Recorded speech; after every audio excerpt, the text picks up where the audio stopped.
The events described in this video occurred in 2007 in Kansas. Despite 16 years passing since then, this high-profile case remains unresolved. On January 5, 2007, 19-year-old Jody Sanderholm, living with her parents in Arkansas City, attended a dance rehearsal at the college she was enrolled in. That day, Jody failed to return home and stopped responding to her phone, an unusual behavior that prompted her concerned parents to immediately file a missing persons report with the police. Jody Lee Ann Sanderholm was born on September 26, 1987, in Arkansas City to Brian and Cindy Sanderholm. She was the third child in the family, with a brother named Jason and a sister named Jennifer. From an early age, Jody had a passion for dancing, which played a significant role in her life, but she also remained dedicated to her studies. She was one of 4 valedictorians in her graduating class. While in high school, Jody was a member of the National Honor Society, a Kansas State Scholar, a Kansas Board of Regents Scholar, and earned the Outstanding Physics Student of the Year award presented by David Steinemetzy. She was a member of the Ark City High School dance team for 4 years. 2 of those 4 years, she was the captain. Jody was a member instructor of Ark City Dance and a Universal Dance Association instructor. After high school, she attended Cowley College where she studied pre-pharmacy. While at Cowley, she was a member of the Cowley Tiggerette dance line. In 2007, the population of Arkansas City was about 12,000. Jody's parents, like probably other locals, thought it was a good and relatively safe place to live and raise children. However, after Jody disappeared and the details of what happened to her became known, many began to realize that safety was only an illusion and that the man was the most dangerous beast. On the morning of January 5, 2007, Jody drove her car, a Dodge Stratos, to college for a dance rehearsal that was scheduled to end at 10:45. After the rehearsal, she intended to return home. Simbi called her daughter's cell phone several times, but she didn't answer, which was highly unusual. Jody always kept in touch with her family, and even if she missed a call, she would call back soon. Cindy had a bad feeling about this. She decided to get off work and go home to see if Jody was all right. When she arrived, she immediately noticed that her daughter's car was not in front of the house, and this only increased her anxiety because Cindy knew that by this time, Jody should have been back from rehearsal. Upon entering the house and looking around, Cindy realized that Jody had not returned home. Her dance uniform, which she put in the washing machine when she returned from rehearsal, was not there or in the hamper for her dirty clothes. The shower stall was dry, although Jody always showered after dance class. It soon became clear that Jody had no contact with her father or older sister, Jennifer, either. She had an appointment at noon to which she never showed up. Cindy and Brian began calling their daughter's friends, hoping to find out where she might be. But after the morning rehearsal ended and Jody left college, none of her friends saw her. That evening, the college dance team was scheduled to perform at a basketball game with a routine of which Jody was the choreographer. She wouldn't have missed it of her own free will, but she didn't show up either. At about 6 p.m., still unable to learn anything and without waiting for their daughter to return home, Cindy and Brian contacted the police and reported her missing. Officers from the sheriff's office immediately put together flyers depicting and describing Jody, began to inquire about her last known whereabouts, and put out an APB on the vehicle she was traveling in. The police learned from Cindy and Brian that Jody had a boyfriend she had been dating since high school. His name was Colby Wilson. When contacted by phone, he reported that he had been at his brother's house in Texas for several days. The police quickly ruled him out as a potential suspect because his stay in another state was confirmed. The next day, January 6th, was very eventful. Lori Leglighter, Jody's best friend with whom they had been friends in dance since high school, provided the police with important information. They both enrolled at Cowley College where they went on to study dance. Lori reported that she left work at Sirloin Stockade in Arkansas City around 10 p.m.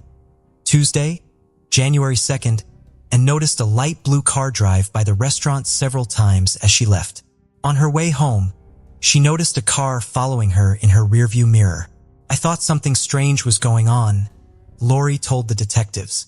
She decided to see if the car behind her was really following her, so she started turning onto different streets. The driver of the car behind her was doing the same thing, and it really scared Lori. She drove to the local police station and parked next to it, thinking that the stalker would leave her alone. She didn't see him after she stopped, so she drove home again. However, she had to go back to the parking lot near the police station because she saw the car chasing her again. Lori sat in the car for a while before driving home. She told the detectives that she didn't go to the station because she thought it was someone else's stupid prank. But that wasn't really all. On Friday, January 5th, the band Tiggerette Dance Line was rehearsing at the college. According to Lori, she and Jody got there around the same time and, as usual, parked not far from each other. Lori spotted the light blue car again. What's more, she recognized the man behind the wheel. It was a local resident, 23-year-old Justin Thurber. Lori did not know him personally, but had seen him several times in the company of his older brother and his friends. Lori and Jody left practice at the same time and were supposed to meet up later, but Jody never showed up for that meeting. Soon, several members of the dance team revealed that they too had seen Justin near the college during the past week. He always sat in his car in the parking lot and just watched. Within the first 24 hours of Jody's disappearance, police had driven all over the city but could not find her car. Arkansas City is surrounded by fields and wooded areas. They brought in a fixed-wing aircraft to search the area from the air. The car was more difficult to hide than a person because of its size, so the police hoped to be able to see Jody's car from the air. It was determined that the last time her cell phone signal was received, it was from a cell tower located near the Kaw Wildlife Area. This is a vast wooded area along the Arkansas River. At this point in the investigation, only one person, Justin Eugene Thurber, who was identified by Lori Legleiter and other members of the dance group, was considered as a person who might be involved in the disappearance of Jody Sanderholm. It is important to note here that despite his young age, Thurber was well known to the police. 3 years earlier, in 2004, he had been charged with illegal possession of banned substances. He eventually received a suspended sentence and was released. 3 months after that, he was arrested for theft and probation violation. In October 2005, he was charged with disorderly conduct. 3 months later, he was arrested for petty theft and again found to be in possession of a controlled substance. On December 31, 2006, which was just 6 days before Jody disappeared, Thurber was arrested again for theft. That same day, after paying a $3,000 bail, he was free, having had a merry New Year's Eve. The next day, January 1st, he began impersonating a police officer and disrupting public order. When the real cops came for him, Thurber complained of chest pain and was taken to the hospital instead of the station. Why he was not arrested after his discharge from the hospital remains unclear, nor is it quite clear why he managed to get away with it all the time. A relative of his who works for the Cowley County Police may have contributed to this, but that's only a guess. That same day, January 6th, a police officer saw Thurber's car, a light blue Cadillac, parked outside his parents' house and decided to talk to him. His father invited the officer into the house. When the police officer asked Justin where he had been yesterday, he said he had driven his car to Winfield, a town about 13 miles outside of Arkansas City, in the morning. There, according to Justin, he met up with his friend and 2 of his friend's buddies, whom he did not personally know very well. Next, the 4 of them began driving around the countryside in a car belonging to one of his friend's buddies until the car got stuck on a dirt road near Cedarville. Then, as Thurber claimed, he walked toward Arkansas City, which is about 30 miles from Cedarville. After 6 hours, he got tired of walking and called his father to pick him up. Thurber's father confirmed what he said, saying he picked Justin up wet and dirty, a couple of miles from Cali State Fishing Lake. Justin also told the police officer that his car, which he left in Winfield, had been returned by friends. The story wasn't very convincing, but there was nothing to charge Thurber with yet, so the officer left. That same evening, officers spoke with Alexis Swartzel, who recently ended a 3-year relationship with Thurber. She told officers Thurber often took her to the Kaw Wildlife Area, southeast of Arkansas City, and she pointed out places she and Thurber would visit. When the police informed Alexis that they were investigating the disappearance of Jody Sanderholm, she was very surprised and said that Justin had once said that he had begun watching Jody when he was 13 years old. He would peep at her when she was swimming in the pool in her backyard, and sometimes in the evenings, peek through the window in her room and wait for her to start changing clothes. Police asked Alexis about her reasons for breaking up with Thurber, to which she said she had broken up with him because he was too abusive and had strange tendencies that were becoming more and more frequent. On several occasions, she said, during intimacy, he would choke her unconscious. On top of that, he asked her to fight him because he could not get aroused any other way. It was becoming more and more obvious to the police by the minute that Justin Thurber might be involved in Jody's disappearance. The police had no evidence to link him to the girl's disappearance. But late in the evening of January 6th, Thurber was arrested anyway. Detective Eric Mata arrested Thurber on bail revocation and suspicion of criminal trespass because the investigation into Jody Sanderholm's disappearance revealed that Thurber was on the college campus where the detective believed Thurber should not be. Thurber told Mata that he wanted to talk to his lawyer. At the same time, police officers arrived at Justin's parents' house with a search warrant. The officers took the shoes Justin had been wearing the day before when his father picked him up. The shoes were wet and were drying on a towel. Thurber's father told police he helped his son clean the mud off the shoes. The clothes Justin was wearing when his father picked him up were also recovered, but by this time, he had had time to wash them. The next day, January 7th, searchers trained to identify human activity in rugged terrain set to work in the Kaw wildlife area. They found shoe prints that matched Justin Thurber's as well as several other smaller shoe prints. As darkness fell, they decided to continue the search the next day. On the way home, some searchers drove past Cowley County State Fishing Lake and decided to stop because they heard Thurber was wet when his father picked him up. They discovered a muddy tire track, muddy shoe prints near a public restroom, mail addressed to Jody Sanderholm's parents in a chemical toilet, dance shoes in another toilet, and a flip-flop sandal. Investigators later retrieved cut-off sweatshorts, a wallet containing Jody Sanderholm's driver's license Tiggerette jacket with Jody Sanderholm's first name on the front, a vehicle floor mat, and a car seat cushion. The sandal matched the impressions found at the Kaw wildlife area. Searchers spent the next 2 days around Cowley County State Fishing Lake in the Kaw wildlife area. On January 9th, specialists with sonar brought in to survey the bottom of the lake discovered Jody's sunken car. On the same day, the hope of the Sanderholm family survived. Jody's naked body was found under a pile of leaves, logs, and twigs at the Kaw wildlife area. Authorities found DNA evidence linking Justin Thurber to both Jody's car and her body.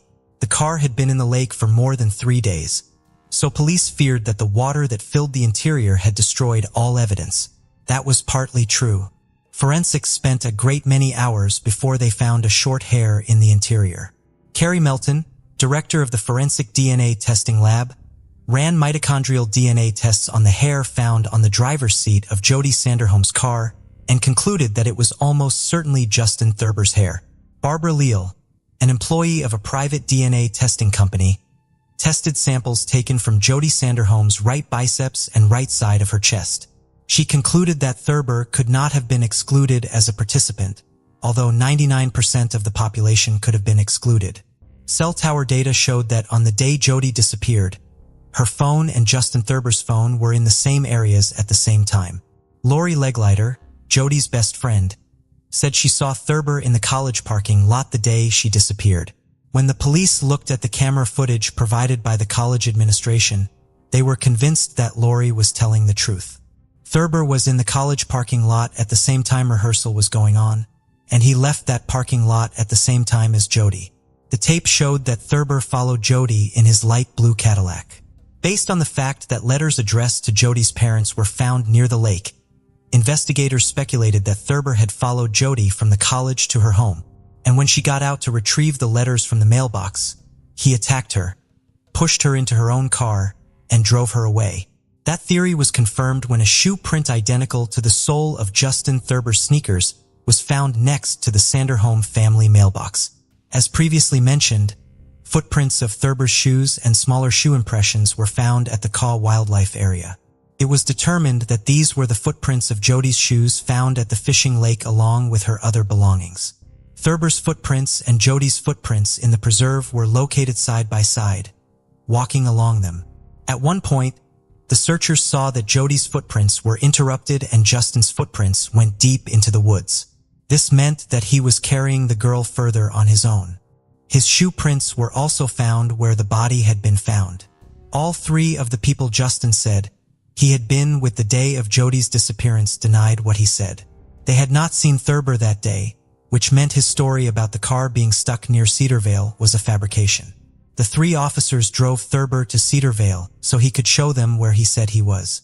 Thurber was unable to determine where he said the car was stuck. Back at the police station, Thurber volunteered to take a polygraph test. He also requested that his relative, Chad Monroe, who worked for the Cowley County Sheriff's Office, be present during the questioning. The evidence found was sufficient to indict Justin Thurber. He himself denied guilt, and the judge set his bail at $1 million. Thurber's attorneys tried to convince the court that he was mentally retarded and incompetent, but were unable to do so. Thurber had graduated from high school and even attended college for some time, so the judge found the defense claim of his mental retardation unproven. The medical examiner who conducted the autopsy testified at the trial. He said that the first time he looked at the body, he had no doubt that the last hours of Jody's life were very painful. Her entire body and face were covered with bruises and abrasions. There were clear signs of strangulation on her neck. It was strangulation that was named as the cause of death of Jody Sanderholm. I can't say all the information about what the medical examiner found during the autopsy. Not all horror movie maniacs are as brutal as Thurber was to Jody. Without going into detail, and at the same time to give you some idea of what happened at the Caw Wildlife Area, I will say the following. The crime was motivated by carnal desire, and Thurber committed the crime with a stick. At trial, in addition to Thurber's ex-girlfriend, 6 other women testified, each claiming that the defendant stalked her. One of them was a co-worker of his. In one case, she even had to call the police to have an officer walk her to her car after work. It was already dark, and she was afraid to go to the parking lot because she saw Justin waiting for her. Earlier, he had left a rose and a note under the windshield wiper of her car saying he liked her and wanted to get to know her better. Several witnesses said they saw Jody Sanderholm's car on January 5, 2007. Carrie Morris, a friend of Jody's, noticed that Jody was sitting in the passenger seat as their cars passed each other in Arkansas City shortly after noon. Morris reported that the man behind the wheel of Jody's car appeared to be a large man. She called Jody's cell phone but received no answer. 2 other women reported seeing a vehicle that looked like Jody Sanderholm's car while driving on a dirt road south of Arkansas City around 3 p.m. One of them said the driver was Thurber and identified him in court. On February 17, 2009, the jury reached a unanimous verdict, finding Thurber guilty on all accounts and recommending that he be sentenced to death.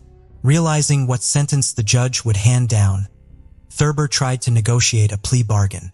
His lawyer told the prosecutor that Justin would plead guilty if he were not given the capital punishment. Jody's given the capital punishment. Jody's family opposed such a deal. The presiding judge took the jury's decision into consideration and sentenced Thurber to death by lethal injection in March 2009. In 2008, the state of Kansas signed the Jody Act which, among other things, expands police authority over stalking suspects and expands the list of actions that can be considered stalking. Since the sentencing, Justin Thurber has not abandoned his attempts to appeal the court's decision. His attorneys are trying to prove that Thurber is mentally retarded. In 2018, the Kansas Supreme Court postponed Thurber's death sentence citing a Supreme Court of the United States ruling that the execution of defendants, even those with mild developmental disabilities, is unconstitutional. The Sanderholm family said a competency hearing was held during the original trial, and Thurber was found to be fully competent at the time. Jody's mother, Cindy Sanderholm, sat in the courtroom 11 years after her daughter's passing. She said that Thurber had written letters to other girls while in prison, and this should show that he was competent. That's sick. It's just sick, Cindy said. It tells you that he is competent enough to reach out to people and write letters. He knows what he is doing. I'm sure she, Jody, pleaded for her life, and he didn't give it to her. She didn't get a second choice. She didn't get a second chance, she added. In August 2021, the Kansas Supreme Court issued an opinion announcing that a state law passed in 2020 allows Thurber, who is appealing a death sentence, to seek appointment by the Cowley County District Court of an attorney to assist in post-conviction DNA testing. Thus, even 16 years after Jody Sanderholm's passing, the final word in this case has yet to be spoken. It should also be noted that no one has been executed since Kansas reinstated the death penalty in 1994. The last time anyone was executed in Kansas was in 1965. Since then, besides Thurber, 9 other people have been sentenced to death, but no sentence has been carried out. We haven't executed anyone in that time frame, and there's no timetable to have any other future executions, said Adam Pfannenstiel, the communications spokesperson for Kansas Department of Corrections. I think it's a little shocking that Kansas reinstated the death penalty over 20 years ago, and there's not a plan yet, said Jennifer Aldridge, Jody's older sister. I thought this would have been something that would have been discussed 20 years ago when it was reinstated. Therefore, even if Thurber's death sentence is upheld, there is a good chance that it will never be carried out. 39-year-old Justin Thurber remains at the maximum security El Dorado Correctional Facility in Butler County, Kansas. According to a Kansas Legislative Post-Audit Committee report published in 2014, each of the inmates serving time in administrative segregation at El Dorado comes with an annual cost of nearly $49,000. Further, it is not only the cost to house an inmate sentenced to death. Taxpayers also pay nearly 4 times the price to prosecute a case where the death penalty, if pursued by the prosecution, $395,000 per case compared to only $100,000 per case when the death penalty is not sought. For the Sanderholms, taxes are added insult to an unbearable injury and a grueling wait for justice in the case of their daughter, Jody. It hurts me so bad every week when I see my paycheck, and I know I'm paying tax money to feed him, said Brian Sanderholm. Death is what he deserves, and that's what the law stated, said Cindy Sanderholm. So we need to get the law fixed so we can use it. If it was your daughter, your son, it was our daughter, what would you want to have happen? Asked Brian Sanderholm. Most regrettably, Cynthia and Sanderholm, Jody's mother, passed away on December 2, 2022 at the age of 63. The case of Sheila Labar, a monster with an angelic appearance. Psychological and physical traumas experienced in early life can have highly unpredictable effects on adulthood. While not all such experiences lead to cruelty or a desire to harm others, they can sometimes give rise to a true monster. Criminal psychologist Adrian Rain posits that genetic and psychophysical mechanisms can turn a person into a cold-blooded killer, as he elaborates in his book Anatomy of Violence. History records numerous serial criminals who endured hellish childhoods, and perhaps to this group belongs our subject today, Sheila Labar. Sheila Labar had an angelic appearance that she expertly exploited to seduce her victims before brutally murdering them. Although the court confirmed only 2 of her crimes, criminologists are convinced there were far more. Let's delve into this complex story from the beginning and examine whether Sheila Labar was born a monster or became one as a result of the cruelty she endured in childhood. Who is Sheila Labar? Sheila Labar was born on July 4, 1958, in the small rural town of Fort Payne, Alabama. She was the youngest of 3 children of her parents and was raised with her brother and sister, Lynn. Her childhood was spent in a picturesque but rather secluded place, on a farm nestled among cornfields. According to the memories of Lynn's older sibling, Sheila was an active, inquisitive, and open-minded girl with a creative streak. She liked to be in the center of attention, had a good voice and cute appearance. So perhaps, if her life had turned out differently, she would have become a famous actress or singer. But instead of bright posters, her name decorated the pages of criminal chronicles. The unimaginable cruelty of her father. The head of the family, Manuel Bailey, for many years suffered from alcohol addiction, although it would be more accurate to say that his addiction suffered from his entire family. He often went on binges, turning into a real beast who enjoyed abusing his wife and children. He insulted and humiliated them, beat them with anything that came to hand, could throw everyone out in the middle of the night in a downpour or frost, and locked himself in the house, not letting anyone inside. Mothers, daughters, and sons often had to spend the night in a barn or in the open air in the field. One day, When Manuel was once again in a drunken rage, he began throwing dishes and other objects at his family members. The mother tried to cover the children as best she could, but one of the flower pots thrown by her husband hit her youngest daughter, Sheila, in the head. Sheila suffered a serious concussion and a lifelong scar on her temple, which she painstakingly covered with her hair. But not even the insults and beatings were the worst thing that the sisters had to endure in their parents' home. According to the memories of Sheila and Lynn, Manuel from an early age forcibly inclined them to intimacy. The mother may have been aware of what was going on, but the subject was never broached. However, despite the nightmare at home, Sheila did well enough in school. She dreamed of leaving the farm as soon as possible and go to conquer the big city. The girl was quite ambitious and determined. She passionately wanted to realize her childhood dream in life and become an actress or pop singer, and she had everything for this: charisma, bright appearance, and a beautiful voice. Adulthood, first marriage. Barely Sheila was 18 years old. She left her parents' home, but adult life was not so joyful. To enter the university, she was not allowed to average score. And to move to the big city, she simply did not have the money. Then Sheila got a job as a maid in one of the hotels, where by that time her older sister was already working. It should be noted that Sheila had a slender figure and a very attractive appearance. She had big blue eyes, a charming smile, and a mop of thick long hair. She was surrounded by attention from men, and over time, she learned to use it and manipulate her suitors. In the late 70s, Labar, then Bailey, met a guy named Jonathan Baxter, and a romantic relationship began between them. Jonathan was not yet 20 years old at the time, but he already had a young daughter from a previous relationship. However, the child did not become a hindrance, and soon the couple got married. However, this marriage lasted only a few months and collapsed after Jonathan learned that the young wife abused his daughter while he disappeared at work. Sheila was frankly annoyed with the child, and she would raise her hand or lock her in a closet if she started crying or acting up.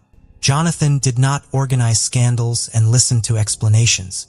He just filed for divorce and put his wife with his belongings outside his house. He never wanted to see or hear from her again. After the divorce, Sheila dated various men and mostly lived off them. But all these relationships were fleeting and lasted from a few weeks to a couple of months until in the early 80s she met her future second husband, Ronnie Jennings. The tumultuous romance soon led to marriage, and Sheila took on a double last name, Bailey Jennings. It was an unhealthy relationship between two irascible and unstable people who regularly cheated on each other, scandalized, and even fought. Still, their marriage lasted more than 3 years. In 1984, after another family quarrel, Sheila demanded a divorce from her husband, but he refused her. In fact, Ronnie did not hold on to the relationship at all. He just wanted to piss off his wife and make her mad. And he succeeded. Sheila became hysterical, took a large number of drugs in front of her husband, drinking strong alcohol, and after this infernal cocktail, sat behind the wheel of the car and rushed down the road. Naturally, soon Sheila, under the influence of pills and alcohol, lost consciousness, flew off the road and at high speed crashed into a tree. She miraculously survived, but suffered a massive head injury. She spent more than a week in a deep coma, and doctors made no prognosis. When Sheila finally regained consciousness and gradually recovered, she was transferred to a psychiatric hospital where she spent several months. She later complained to her sister that one of the orderlies was constantly harassing her and possibly taking advantage of her helpless state when she was heavily sedated. After all this, Sheila returned to her second husband's home but began to behave not just aggressively but threateningly toward him. When during another scandal, she attacked Ronnie and poked him in the chest with nail scissors. Ronnie, fearing for his own life and health, filed for divorce and hurriedly moved out of the mad woman, rich lover. When the second marriage was dissolved, the young woman began looking for lovers through the dating columns of the print media, and she left her ads there as well. But no man did not stay with her for long because Sheila tended to dominate everything, rigidly suppressing their partners both in intimate and everyday life. Soon, the photo of an attractive girl in the dating section drew the attention of 60-year-old Wilfred Bill Labar. The man had previously been married twice and had adult children and grandchildren from previous marriages. He was widowed a few years ago and had been living alone on his large country ranch ever since. Bill was a fairly wealthy man. He had a chiropractic office in Epping, New Hampshire, and on the ranch he raised horses. At the same time, he was very lonely and needed a strong, powerful woman. In fact, that's exactly what he found. Sheila was attracted by the wealth of her new acquaintance, and she decided that it would be an ideal union for her. And to make Bill completely lost his head, she began to send him a postal mail frank letters, supplementing them with her nude photos. The trap worked, and soon Labar invited a charming pen pal to visit his ranch. Their romance developed rapidly. An elderly man is not stingy on expensive gifts for a young mistress, and in the summer of 1987, she moved to live with him. This has incredibly flattered the doctor, who now went out in public with a beautiful companion who was half his age and was fit for him as a daughter. Nevertheless, he did not plan to marry Sheila. However, Sheila, not waiting for a marriage proposal, changed her name, calling herself Labar. Bill was surprised by this turn of events, but he did not object. Sheila began to interfere in all the affairs of her elderly lover, starting to control his business, finances, and disposition of his property. In addition, Bill was getting older and could not satisfy the intimate needs of a young woman. Then, according to Sheila herself, he allowed her to meet other men whom she often brought directly to their home. One of Sheila's regular lovers, closer to the mid-90s, was a Jamaican national named Wayne Ennis. He was much younger than Sheila and was initially hired as an au pair on the ranch, but soon the young man, with Bill's consent, which was probably given under pressure from Sheila, moved to live in the owner's house. In 1995, Sheila and Wayne officially legalized their relationship, and the spouse considered that from now on, he would be her only man. But soon, he realized that he was wrong because his wife continued to meet with different men. Wayne was not satisfied with this, and one day he jumped with fists on Sheila and her next lover, causing them bodily harm. Accustomed to being dominated, Sheila for the first time didn't know how to deal with her third husband, who got into a fight every time a rival appeared on the horizon. Eventually, she filed for divorce and sought a court injunction to stop Wayne from approaching her, accusing him of violence and assault. Another divorce did not affect the turbulent personal life of Sheila, who continued to meet with numerous lovers, changing them like gloves. True, now her relationship increasingly often began to end with lawsuits from men who accused Sheila not just in cruelty, but also in the threat to their lives and health. Thus, one of her boyfriends she deliberately hit by a car and almost ran over, another almost broke his head, and another scratched his face so that he was forever scarred. Sheila, with age, became more and more dangerous to others. From every man, she demanded obedience, and in cases of disobedience, fell into a rage. In 2000, at the age of 74, Bill Labar died of heart failure. Although doctors and police officers did not see a criminal trail in the death of an elderly man, his family members were convinced that Sheila had something to do with it. In their opinion, she had been poisoning Bill little by little for years and literally drove him into the light. Despite the fact that Bill and Sheila were never officially married, Sheila, according to the will, became the sole heiress of all his property. The relatives tried to challenge this through the courts but never got anywhere. They are still convinced that the mistress forced Bill to write the will she wanted, House of Temptation. After Bill's death, as I have already mentioned, all his property came under Sheila's complete control. Now she no longer had to consider anyone's opinion. She could do whatever she wanted with the estate she had inherited. She herself called her home a place of seduction and pleasure where there were no inhibitions.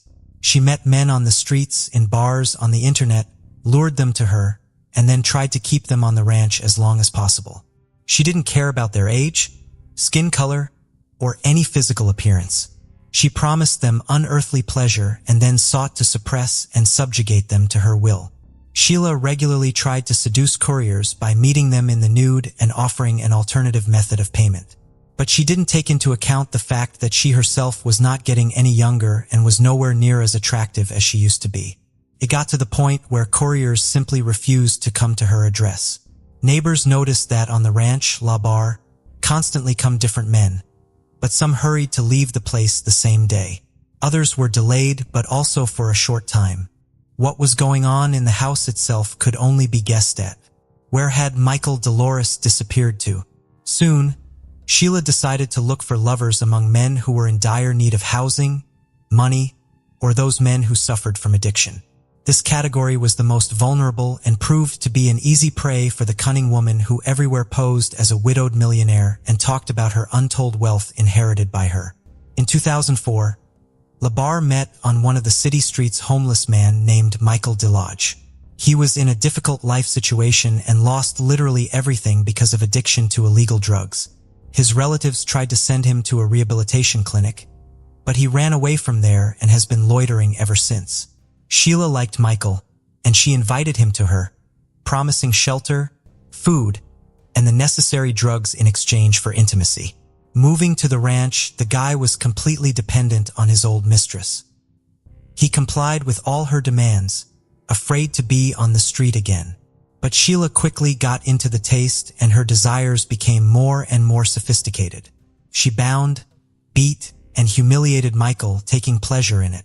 He tried to escape several times, walking dozens of miles and hiding in homeless shelters, but he never decided to go to the police for fear they wouldn't believe him.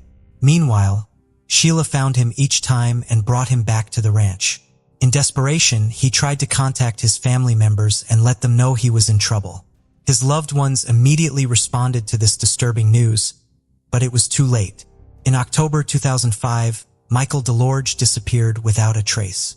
When his family contacted Sheila directly, she stated that she and Michael had broken up.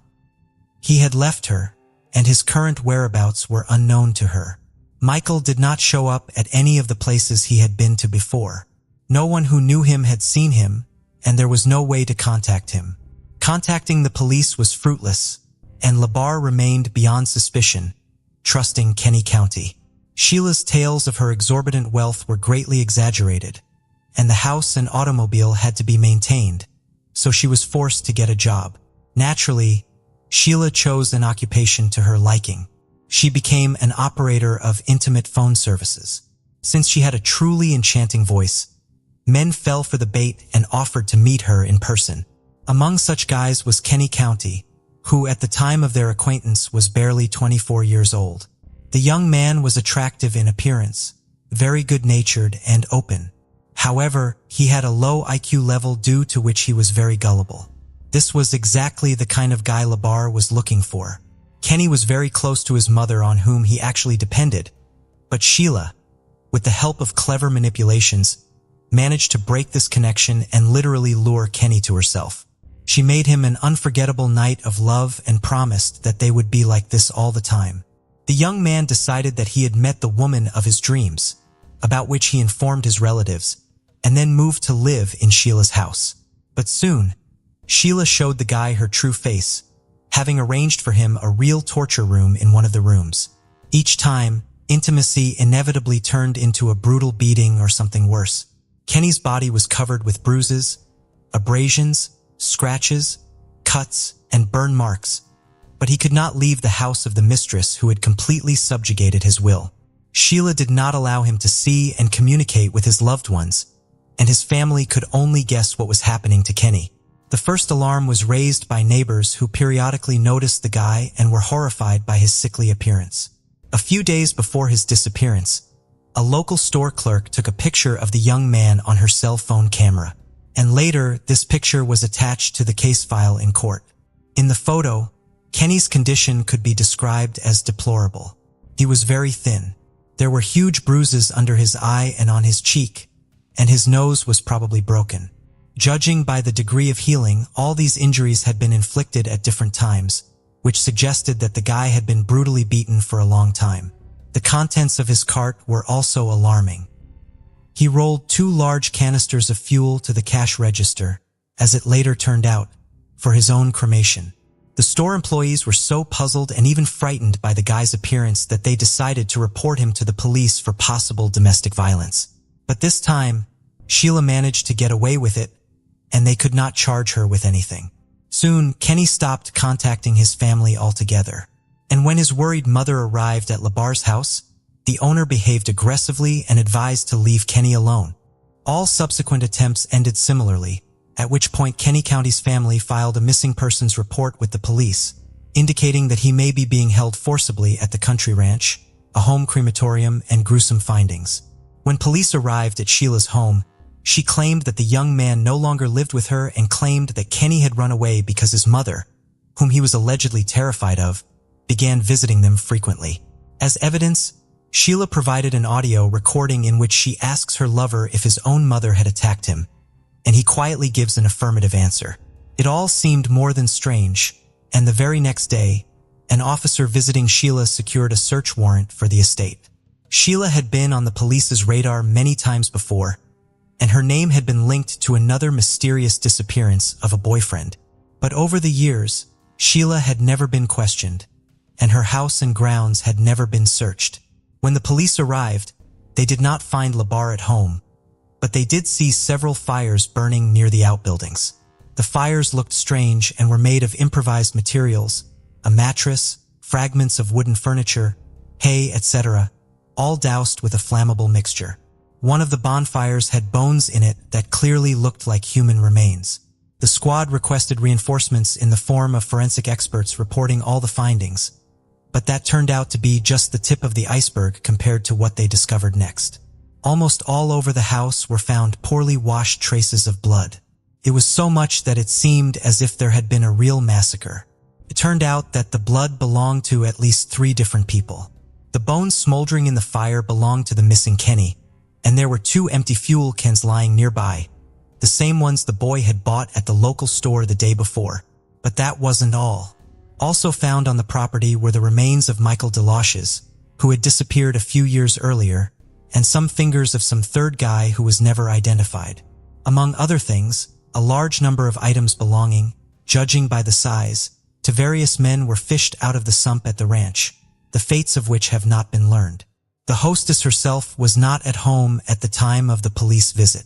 She had figured it out and gone on the run. Sheila hitchhiked to Boston, where she obviously hoped to get lost. Moreover, on the way, she seduced one of the drivers who gave her a ride, and he trustingly invited her to live in his house. However, the next day, having seen on TV news about the search for a dangerous criminal, the new lover himself called the police and reported that Sheila is now in his bed. It was there that she was arrested. During the search of Sheila's home, another frightening find was made: a box of videotapes. On the tapes, Hanny Michael and several other men confessed to horrific crimes. But judging by the guy's appearance and condition, they made these confessions under torture.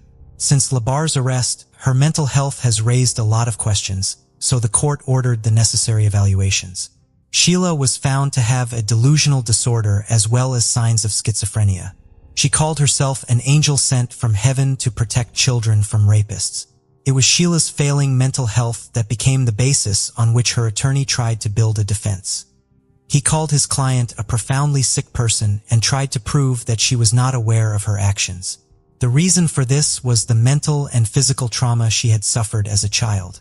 The defendant herself claimed that many years ago, when she was in that terrible accident and found herself in a coma on the verge of death, she met with God, and the latter told her to cleanse the world of men who infringe on children. Sheila's ex-husbands and some of Sheila's lovers also spoke in court who, in one voice, called her a crazy, unstable, and extremely violent woman.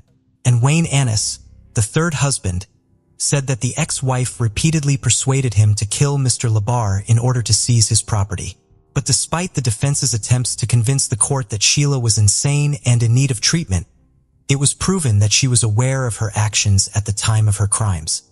She was found guilty in July 2008 and sentenced to life imprisonment without the possibility of ever being released. All of her appeals were rejected.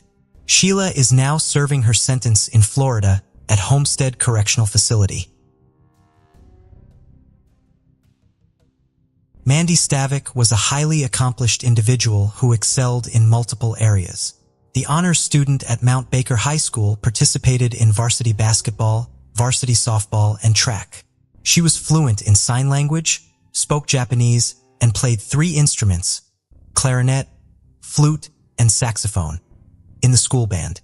Mandy was known for her bravery, independence, and drive. After graduating from high school in 1989, 18-year-old Mandy enrolled at Central Washington University. Initially aspiring to become a commercial pilot, she began reconsidering her career path by the middle of her first semester. That November, she returned to her family home in Clipper, Washington, near the small town of Acme, for Thanksgiving break. On November 24, 1989, the day after Thanksgiving, Mandy decided to go for a run around 2:30 in the afternoon. Normally, her mother, Mary, would accompany her on a bike, but Mary stayed home that day to spend time with her visiting sister. Mandy's only companion for the run was the family dog, a German shepherd named Kyra. Mandy's running route typically followed Strand Road, the street where her family lived.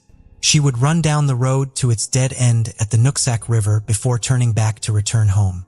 Mandy's brother, Lee, had been visiting a friend that afternoon at a house on Strand Road between Highway 9 and the Stavage home. While he was there, he saw his sister running by on her way back to their house. She had less than half a mile to go before she would reach it, but Mandy never arrived home. 2 hours later, Kira arrived back at the house without Mandy and visibly upset. Mary Stavek's first instinct was to call Mandy's boyfriend, Rick Zender, to see if he knew where she was. He did not. She then called the sheriff and everyone she knew in the area to begin the search for Mandy. Almost every member of the small rural community eventually helped look for Mandy. People searched on foot, on horseback, and on all-terrain vehicles. A local tracker tried to work with Kyra, the German shepherd, hoping that she would lead them back to Mandy. However, Kyra would cower in fear upon stepping off of the porch of the family home. Kyra was an older dog but still very protective of her family. She may have been kicked or hit when she tried to defend Mandy against an assailant, resulting in the change in her behavior when she arrived home. On November 26th, a search team covering small side roads discovered a pair of green sweatpants. Mandy had been wearing teal pants and a light-colored sweatshirt when she left for her run. Mary Stavage did not believe that the sweatpants the search team found belonged to her daughter, but they were still submitted to the crime lab for analysis. Lab tests would eventually show that the pants were unrelated to the case. The following day, November 27, 1989, Mandy was finally found, but the discovery did not bring her family peace. A local fire department had been searching the Nooksack River with one of their boats. They located Mandy's body in the South Fork of the river, caught up in some debris 6 miles away from her home. She was wearing only her socks and shoes. Her clothing and the Walkman she had been using on her run have never been found. An autopsy would later determine that Mandy had been raped and that she had died from asphyxia by drowning. There were no signs of a struggle on the riverbank near where she was found, and the water was very shallow in that stretch of the river. Mandy was also a very strong swimmer who had worked as a lifeguard. These factors led investigators to believe that Mandy had not been conscious when she went into the water. This was further supported by a wound on the top of her head that the medical examiner believed would have rendered her unconscious. Mandy also had numerous scratches and lacerations on her legs, as though she had run through dense brush or the thorny blackberry bushes that were common in the area while not wearing pants. Unfortunately, Mandy was not the first of her siblings to be murdered. In 1975, her oldest brother Brent had been killed on property owned by the Fort Richardson Army Base just outside of Anchorage, where he was authorized to go hunting. He had been shot 17 times. His killer has still never been found. Mandy, her mother, and her 2 remaining siblings then moved to Washington State from Alaska while Mandy was still very young, following her parents' divorce. More than 1,000 people attended Mandy's memorial service. There was not a church in the area large enough to hold that many people, so the service was held at the high school Mandy had graduated from just a few months before. The obvious first suspect in the case was Mandy's boyfriend, Rick. The couple had been dating for 3.5 years, but the relationship was on and off for some of that time. However, Rick was eager to cooperate with police, who described him as being extremely forthcoming when he gave his statement to them. He was eventually cleared of any involvement in the case. In 1989, DNA testing was still a relatively new technique, especially in the criminal justice field. Luckily for the Stavage family, Ron Peterson of the Whatcom County Sheriff's Office had just returned from a training at the FBI Academy in Quantico, Virginia, about how DNA could be used by law enforcement. Most state and local crime labs were not equipped to identify and sequence DNA evidence, but the FBI's lab was. Samples from Mandy's body were sent to the FBI lab, and they were able to isolate Mandy's DNA sequence and that of an unknown male. Investigators followed up on more than 7,000 leads and tried to connect Mandy's case to other crimes all over the Northwest, but the case still went cold. In 2009, Detective Kevin Bowie inherited the case, becoming the third person to lead the investigation. His strategy for trying to solve the now 20-year-old case inspired by a famous case in England was simple: identify all of the men living in the area at the time of the murder and test all of their DNA until they found a match. Because Mandy had lived in a rural area with a small population, this theoretically could be done. In practice, however, it was obviously much more difficult to do. Over the next 4 years, the Whatcom County Sheriff's Office was able to test dozens of DNA samples, but none of them were a match to the DNA from the crime scene. However, around this time, they were also able to identify a potential new suspect who had never spoken to the police about the case: Timothy Bass. Timothy Bass had lived a few doors down from the Stabbecks in 1989. People who knew him then have said that he was very quiet and kept to himself. He had moved away shortly after Mandy's murder and had gotten married just 2 months after her death. By 2013, he and his wife had 3 children and were living in Everson, Washington. Investigators traveled to Everson to speak with Timothy about the case. He claimed to not remember it or Mandy's name. This made the investigators immediately suspicious of him. Mandy's murder had been major news in her small and previously very safe town.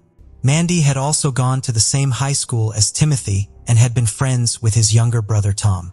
A witness would later reveal that Timothy had also started attending basketball games at the high school when Mandy was on the team to watch her play.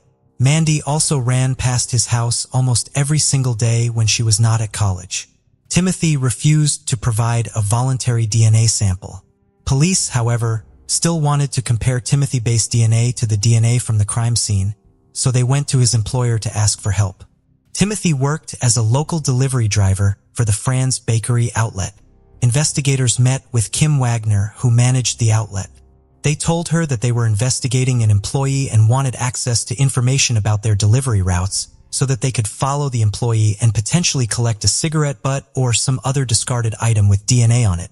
Kim felt as though she was not in a position to comply with this request and asked the investigators to consult with human resources at their corporate office. The corporate office in turn asked for a subpoena or search warrant to share that information. Authorities asked Tim Bass for a voluntary sample again in 2015, and again he refused. A few years after her conversation with the police, an offhand remark would change Kim Wagner's mind about getting involved in the case. She and her husband were out at a bar, talking with a friend about her co-workers. The friend happened to be an acquaintance of Timothy Bass, and the group began discussing his eccentricities. The friend mentioned to Kim that Timothy had lived on the same street as Mandy Stabbeck when she was killed. Kim then realized that Timothy and the Mandy Stabbeck case must have been the reason investigators had come to speak with her in 2013. When authorities returned to try to get information from the bakery outlet again in 2017, Kim confronted them with her suspicions about what they were investigating. She also told them Timothy Bass' assigned delivery route. This information did not immediately help the authorities get Timothy's DNA. He wore gloves, so his DNA was not left on any of the bread he delivered, and he did not smoke, so he never discarded cigarette butts. He took his trash home instead of leaving it in his delivery truck, and he was the bakery's only employee who did not turn in his uniform to be laundered by the company. His conversations with police seemed to have concerned him enough that he carefully guarded any source of DNA that could be covertly collected. Kim Wagner offered to collect a discarded DNA sample from Timothy inside the bakery building. However, police told her that this would not be possible. It would be illegal for them to ask a civilian to collect evidence on their behalf. However, on August 10, 2017, Kim Wagner watched as Timothy Bass drank out of a plastic cup and discarded it in a trash can along with a can of Coke. After he walked away, Kim decided to collect the items out of the trash can and hide them in a bag in her desk. She then turned the items over to the police. Kim was so motivated to help in the case because she, like the rest of the community, had been horrified by Mandy's murder. Kim was just 19 at the time of the murder, just 1 year older than Mandy. By 2017, Kim also had another reason for wanting the case to be closed. She had a daughter of her own and was haunted by the idea of Mary Stavik never finding out who had taken her daughter from her. The evidence Kim provided was submitted to the crime lab for DNA testing. These tests show that the DNA Timothy Bass left on the cup when he drank from it matched the DNA found inside of Mandy. Timothy Bass was arrested on December 12, 2017. On Mary Stavik's 81st birthday, Whatcom County Sheriff Bill Elfo knocked on her door and told her that an arrest had finally been made in her daughter's case. Following his arrest, Timothy Bass originally stuck to the story he had been giving to police since 2013. He did not know Mandy, and he had never so much as kissed her. However, once it became clear to him that police had somehow gotten his DNA, he changed his story.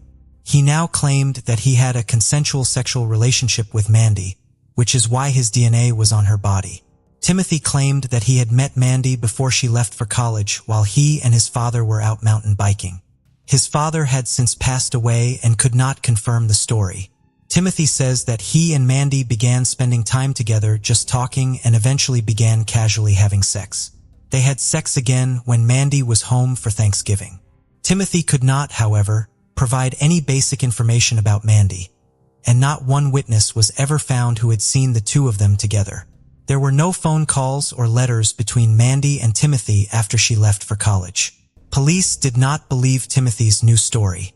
Leading up to his trial, Timothy's defense lawyers tried to get all DNA evidence excluded.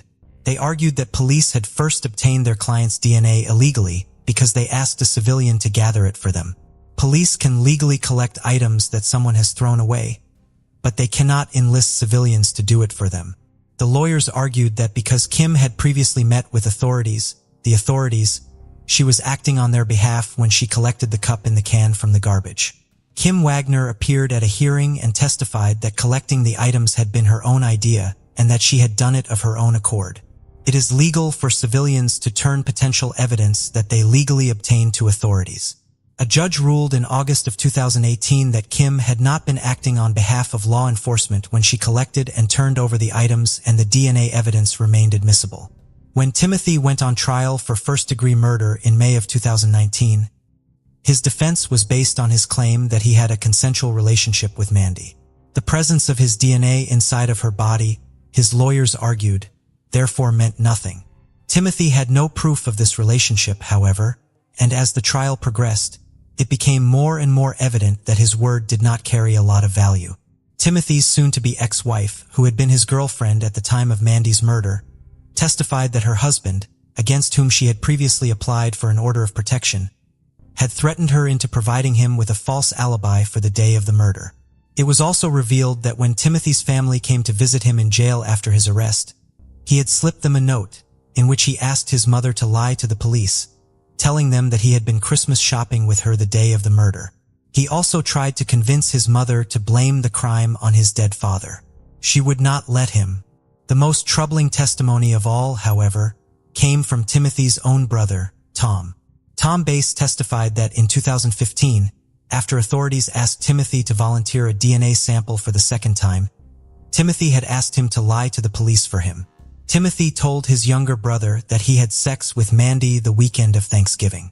He wanted him to go to the police and say that he also had sex with Mandy. Timothy wanted to make it appear as though Mandy was, in his terms, a loose girl so that the police would believe his story about him having consensual casual sex with her. Tom, who had been friends with Mandy, refused to go along with the plan. On May 24, 2019, almost 30 years after Mandy's murder, a jury found Timothy Bass guilty of first-degree murder after less than a day of deliberation. Mary Stavik and the rest of Mandy's family was in the courtroom when the verdict was read. On July 2nd, a judge imposed the maximum sentence of 320 months or almost 27 years in prison. Timothy is planning to appeal his conviction. Every year since 1990, A scholarship has been awarded in Mandy's name to a Mount Baker High School student active in the school's music program. The funding for the scholarship includes the $25,000 the community raised to offer as a reward for information that led to the arrest of Mandy's killer. That money was donated to the scholarship fund after years had gone by with no arrest in the case. Even without the incentive of a reward, Mandy's case was finally solved thanks to the impact her life and death had on her community and the persistence of Mandy's family and the investigators. The angry man stormed out of the house, slamming the door with force. He reached the driveway and paused, running his hand repeatedly through his disheveled black hair. Visibly agitated, he muttered something under his breath before briskly turning back toward the house. Gripping the doorknob, he tugged it open sharply and stepped inside. At the entrance lay a baseball bat, which he picked up before striding through the house with an air of dominance, shouting aggressively. Hearing his outburst, a young blonde woman appeared, running toward him. As soon as she reached him, he struck her on the head with the bat. She collapsed unconscious to the floor, a pool of blood quickly forming around her. Consumed by rage, the dark-haired man continued to strike her motionless body until his fury waned. It's hard to fathom such a bloody tragedy occurring in a place as idyllic as New Zealand. Known for its stunning landscapes, unique flora and fauna, and a comfortable, serene climate, New Zealand often boasts a high standard of living with minimal corruption and nearly non-existent crime. However, today's story shatters that tranquil image, plunging Auckland into a harrowing nightmare and redefining the concept of a happy family. Harmon and Brad met on what seemed like an ordinary day, a day that would ultimately prove fateful for them both. Carmen Thomas was born on October 30th, 1987 in South Africa. Her father died when the girl was only 10 years old. Heavily bearing the loss, her family moved to relatives in the town of Whitby in the United Kingdom. But in another country, the long-awaited peace never came, and after a while, her family moved back to South Africa. Carmen, who was over 18 years old at the time, decided to stay with her relatives and later moved to live in London. In London, Harmon completed her studies and earned a master's degree in marketing. She had a strong and mischievous personality that attracted people. Harmon was a loyal friend and comrade for many people, but a beautiful life in a large metropolis required a lot of expenses, and the girl had to work hard to ensure a decent standard of living. During the day, Carmen worked in the store as a marketer, and in her spare time, she worked part-time in a gentleman's club. Despite her strange choice in the service industry, Carmen was a girl of strict rules and never allowed herself unnecessary and even more so undignified behavior, which was very much appreciated by important clients. It was there that she met an attractive and flamboyant man, Brad Callahan. Bradford James Joseph Callahan was born in New Zealand in April 1978. The boy's parents separated when he was 9 years old. Little Brad stayed with his mother, after which they moved to Australia. In 2001, Brad graduated from university and received an engineering degree in the construction industry. At the invitation of a large construction company, he moved to the UK where he was offered a position as chief structural engineer for a large business complex. For important negotiations and added status, Brad turned to a gentleman's agency and his choice fell on the beautiful Carmen. The man was intelligent, tall, black-haired, with bright dark eyes, but he could not afford a real relationship because of too much ambition and busy career. He had no free time for a permanent relationship. After a successful business dinner, Brad was conquered by the open and radiant Carmen. They continued informal communication, which was repeated again and again. After a while, they formed a good friendship, which later grew into love. The candy bouquet period flew by very quickly, and the lovers began to live together. Their life together was based on trust and care. They sincerely supported each other and looked absolutely happy. After a while, Carmen became pregnant, and Brad decided that the best solution for them would be to return to New Zealand, to a country with clean air and a measured course of life. They returned to Auckland. In March 2005, Carmen and Brad had their son, Jack. Jack brought more joy and happiness into their lives. From the first days, Carmen and Brad took care of his safety and provided everything they needed for his happy childhood. To them, Jack was the most important thing in their lives. However, with the birth of their son, serious disagreements arose in their relationship. The first misunderstandings appeared because of the upbringing of the child. The relationship between the lovers became turbulent and unstable, and after 3 years they parted but retained joint custody of the child. The breakup was difficult for both of them, but they sincerely tried to keep a good relationship for the sake of little Jack. Wanting support and wanting to be surrounded by family, Carmen and Jack moved in with Colin, Carmen's half-brother, who also lived in Oakland. Gradually, emotional balance returned to Carmen, and she began a new life without Brad. In 2008, Carmen moved with her young son to a house on a neighboring street to Brad's so that the son would be closer to his father. The young woman, who lost her father at an early age, sincerely wished that her child would always have a father around as much as she could. Despite this decision, many of Carmen's friends and family thought the couple still had a good friendship, but they only spent time together for Jack's interests. However, life went on. Carmen and Brad tried to find happiness separately again. Brad continued to work as a construction engineer, and in May 2009, he started a new relationship with a girl and even got engaged.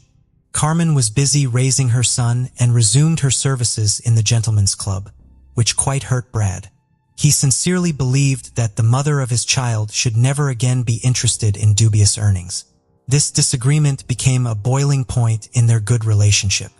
With each passing day, the situation grew more heated. Carmen gave ultimatums to Brad, and he in turn simply ignored the requests of the former lover. Nevertheless, Brad entered into a new marriage and was preparing to become a father again. New financial obligations directly reflected on the alimony, which he paid under the agreement Carmen for the maintenance of Jack. The money was the last straw in a series of scandals. On March 19, 2010, neighbors called the police. The police officers arrived and responded to an incident of domestic violence. Carmen attacked Brad during another quarrel and received a warning. The relationship finally deteriorated. Arguments did not stop even at a distance.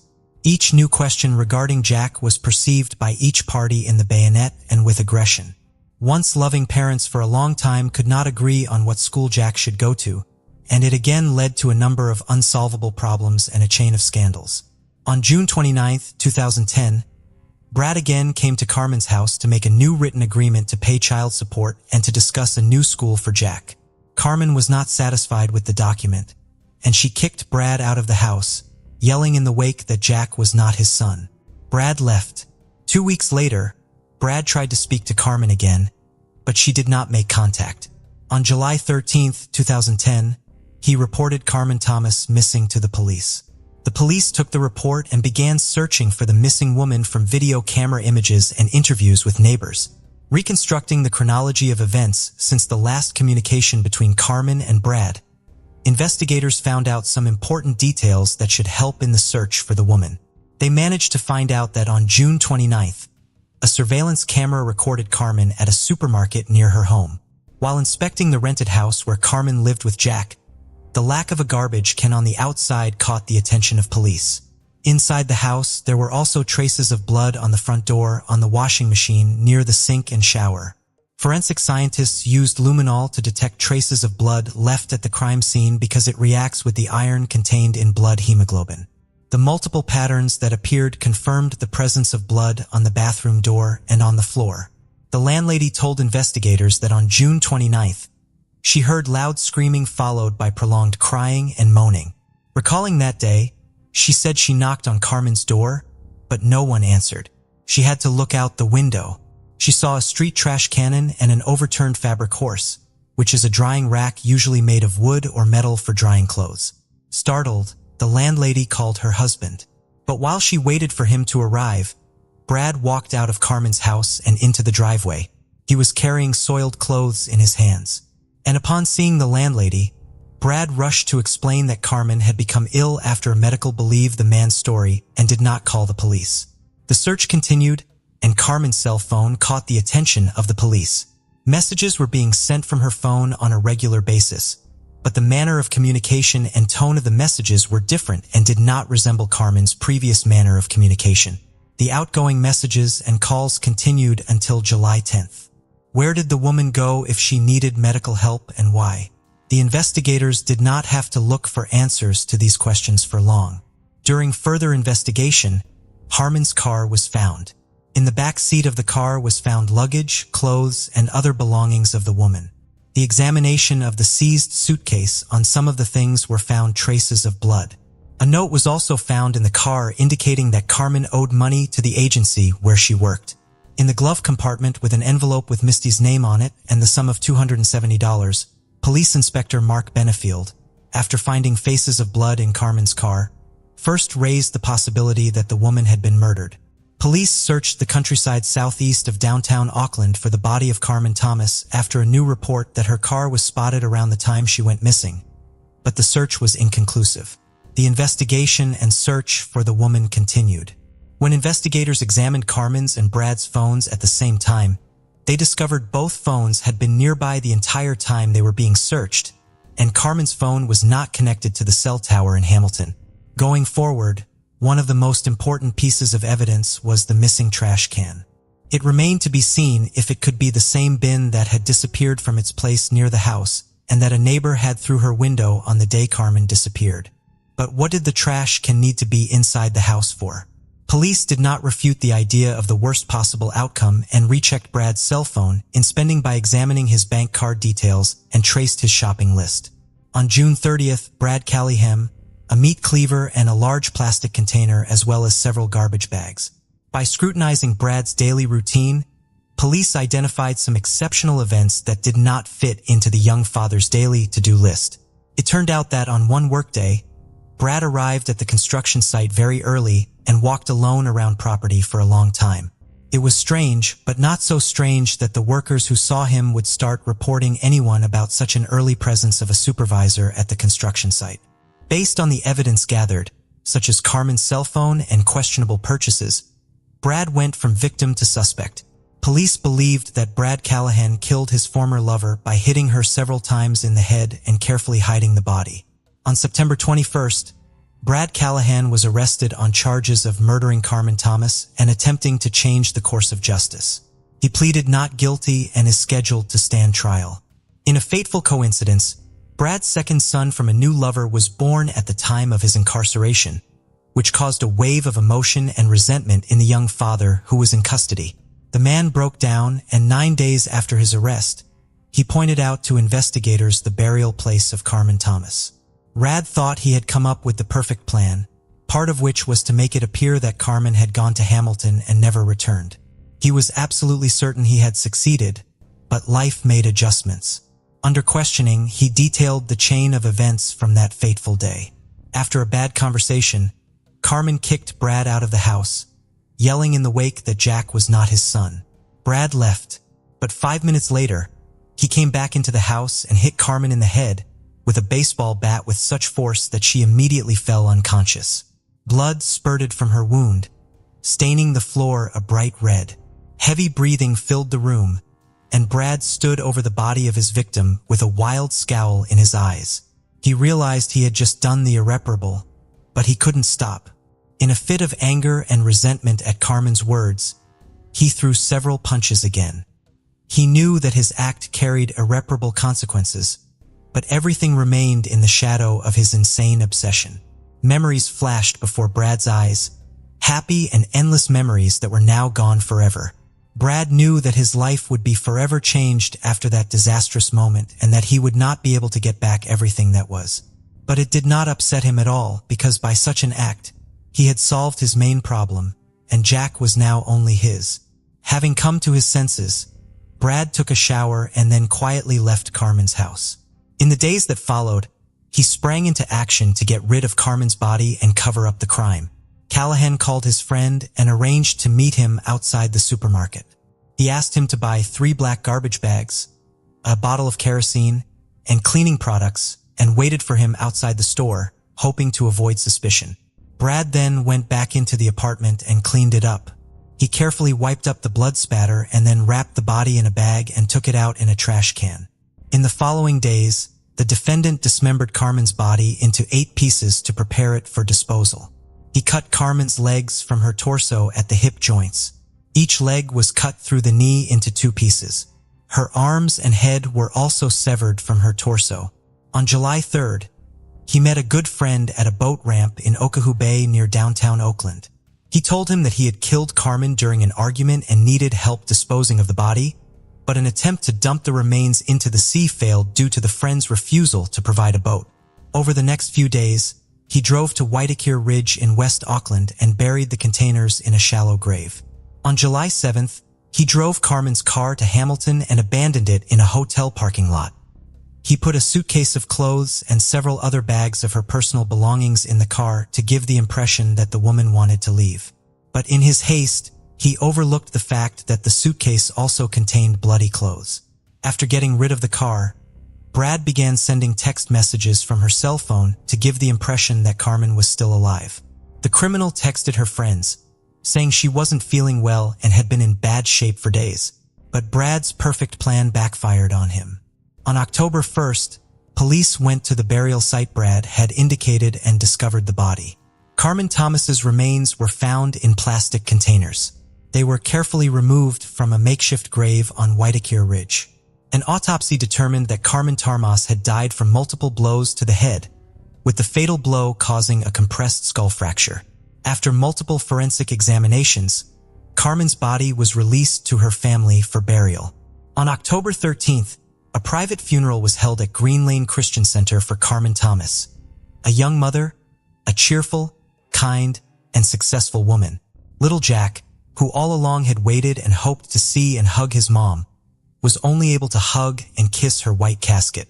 On February 8th, the first court hearing for Carmen Thomas took place. Judge Wenning found the crime committed was unintentional and took into account Brad's explanation that he acted on emotion. He acknowledged that it was done in a fit of rage, but Judge Wenning was less lenient when it came to the cover-up. On May 26, 2011, Brad Callahan was newly charged with attempting to change the course of justice. A summary of the police case shows that at 8:45 a.m. on July 29, 2010, Callahan struck Mrs. Thomas several times in the head, resulting in her death. He then texted a friend to bring 3 garbage bags and a bottle of kerosene. During the ensuing period, Callahan dismembered Miss Thomas's body into 8 pieces to prepare it for disposal. On November 25, 2011, a retrial was held. Police officers who had been working on the case filled the High Court in Auckland when Bradford Callahan unexpectedly made 2 guilty pleas. Brad Callahan, who had previously denied guilt, suddenly admitted to murder and attempting to change the course of justice after Carmen's death. The judge said it was one of the most serious cases of attempting to pervert the course of justice, calling Brad's actions just about the most serious case of attempted perversion of justice there can be. The judge also felt the murder of Carmen Thomas was brutal, but not so brutal as to result in the harshest sentencing laws.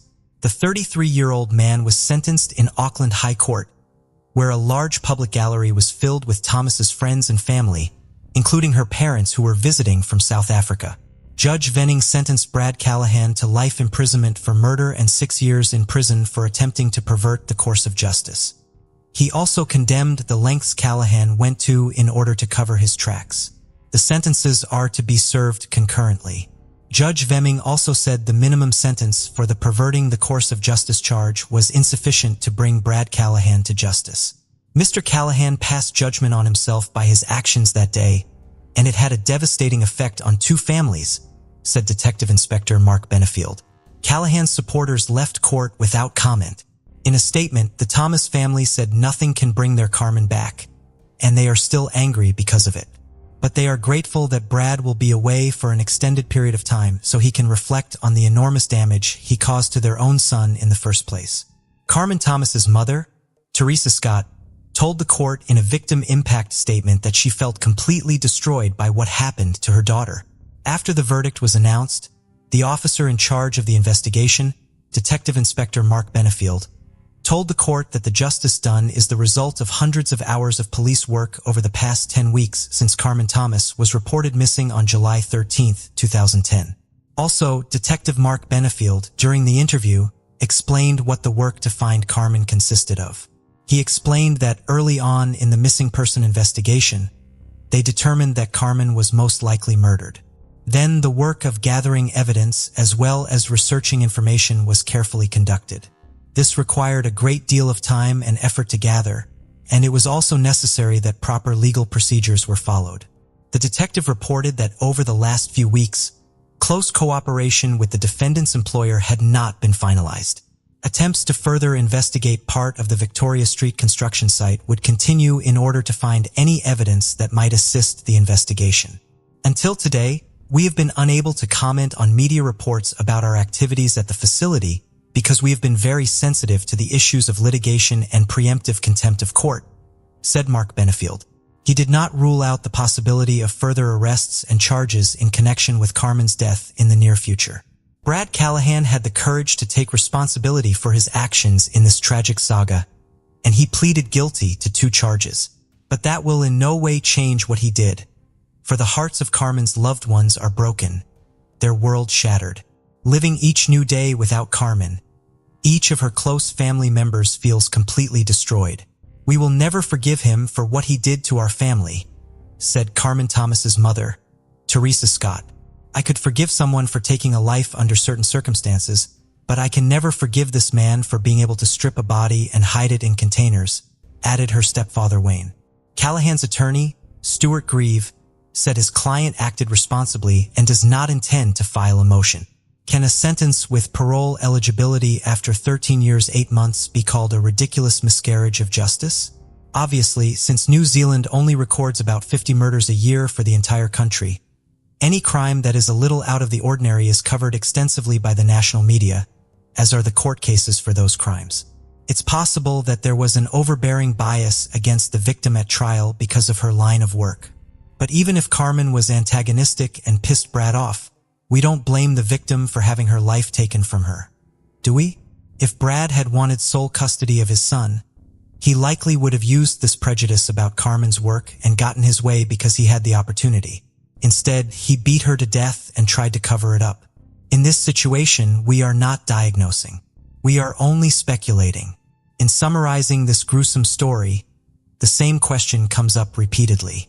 It is understandable that in a fit of rage and the uncontrollable anger, a person can commit irreparable acts. But what feelings can a healthy person have when he comes up with a plan to dismember a once tenderly loved person? Little Jack Callahan is currently living in another town under an assumed name in the temporary care of his grandmother.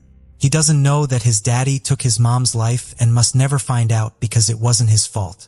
Absurd. 73-year-old Susie Tomasi was a beloved mother and grandmother who lived in Lakewood Park, Florida, with her husband, Patrick. The couple owned 2 restaurants together. On March 16, 2018, they were at one of their restaurants, the Quilted Giraffe, located on US Route 1 in Vero Beach. It was a busy Friday night, and the restaurant was short-staffed, so Patrick was running around, juggling multiple tasks. Susie had a form of dementia, which meant she didn't work as actively as her husband, but she still spent every day at the restaurant with him. Patrick last saw his wife on the back porch of the restaurant, where she enjoyed reading. He went back inside to take a phone call, and when he returned outside, Susie was gone. Susie loved interacting with people and often visited South Bureau Square, the shopping center just south of the restaurant. Patrick searched the area up and down, but he couldn't find her. He and one of his customers then got into a car and drove around looking for her. He went back to their home, but Susie had not returned there. At 6:48 p.m., he called the police. An extensive search of the immediate area did not locate Susie.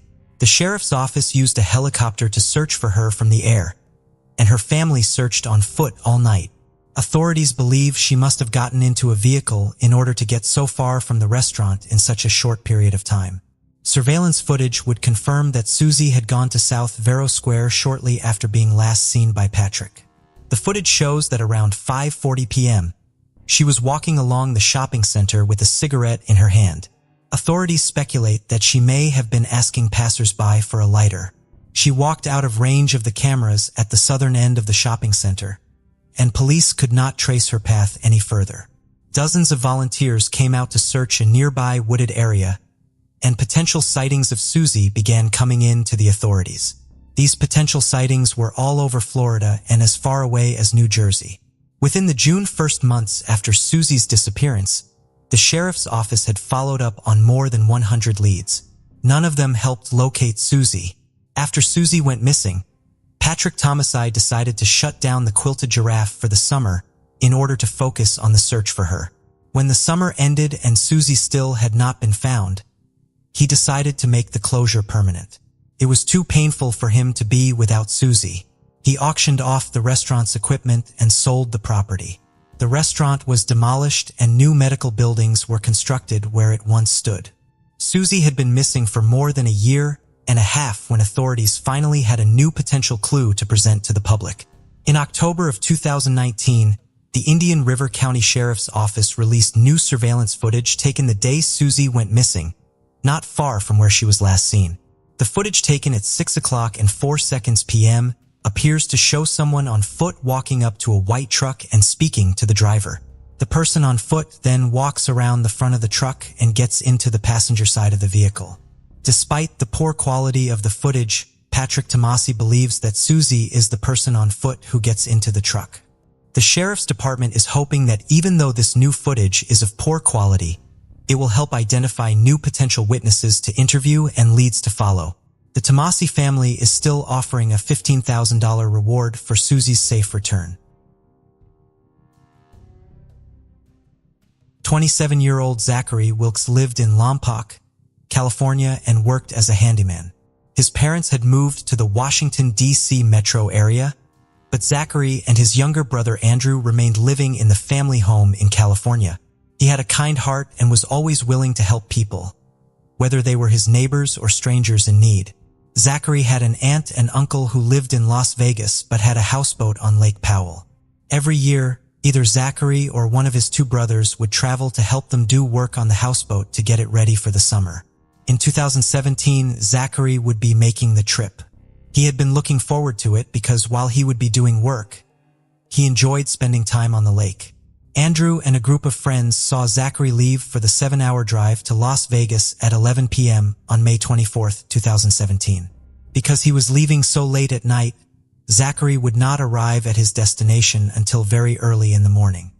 He told Andrew that he planned to stop at a casino once he arrived in Las Vegas to kill some time so that he would not show up at their aunt and uncle's house too early.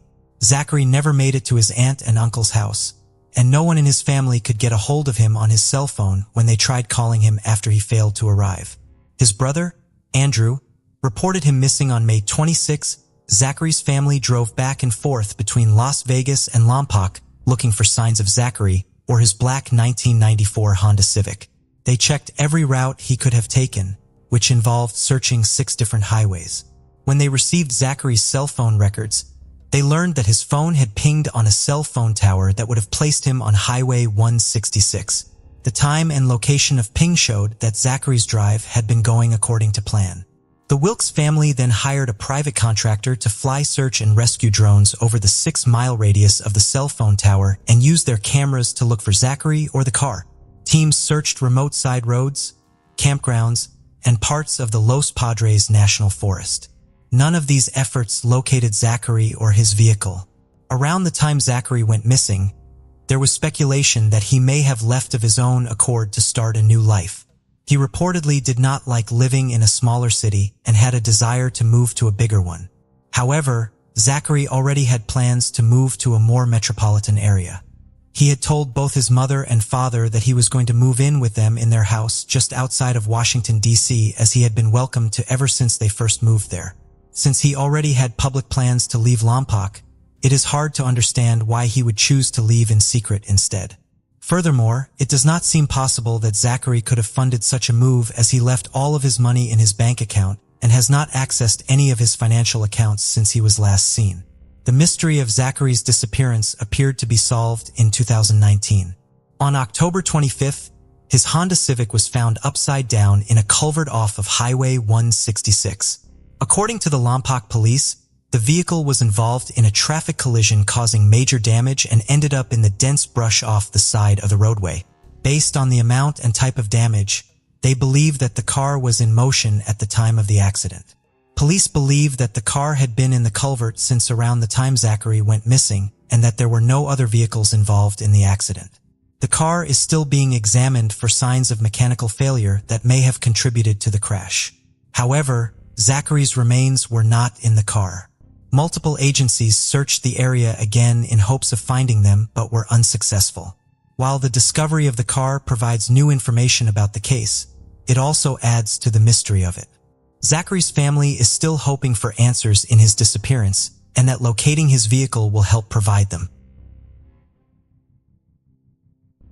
On January 18, 1971, 19-year-old Christy Easton called her friend Sandy and asked her to go shopping with her.